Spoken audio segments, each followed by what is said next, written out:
Yeah, an image that came to my mind is me receiving mail. Say it's a credit card statement, and I don't want it necessarily to keep. I don't keep it for my records, but I think about shredding it and disposing of that in the correct ways.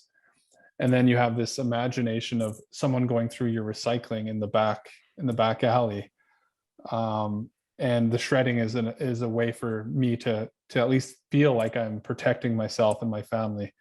So thinking with that metaphor for data and AI, how can people protect themselves, or is there any way to protect themselves from these breaches that you're sort of speaking about?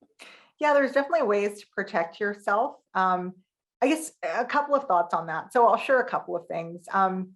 You can protect yourself, first of all, by deciding what you want to engage with and what you don't want to engage with.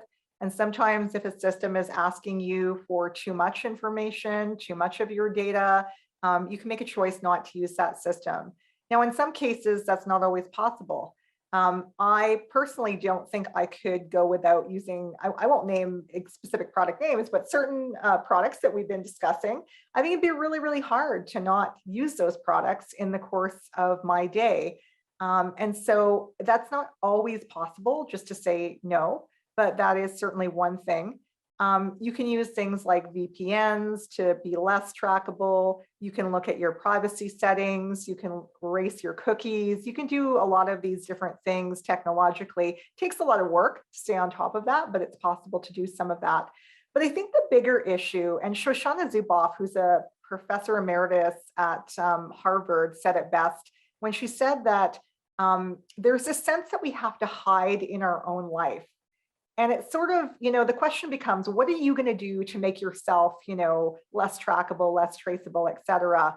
But I guess I would push back and say, and this is where the role of regulation, what is the collective going to do to protect us? Because there are certain spheres where that there is a certain level of trust in the system. Like you go to the grocery store, you're not thinking, I wonder if this piece of meat is contaminated or not. How am I personally going to examine that? That doesn't happen because we have inspectors and food safety and all this regulation that we just know stuff that we buy at Safeway is safe. And so I think there's this bigger conversation that's happening about technology, and why don't we have the same thing for technology? Isn't it about time that we have that? And that, I think, is what needs to happen, because it is a lot of work for individuals to try and do this on their own. And there's only so much that we can do as an individual. That's why we have regulations and laws.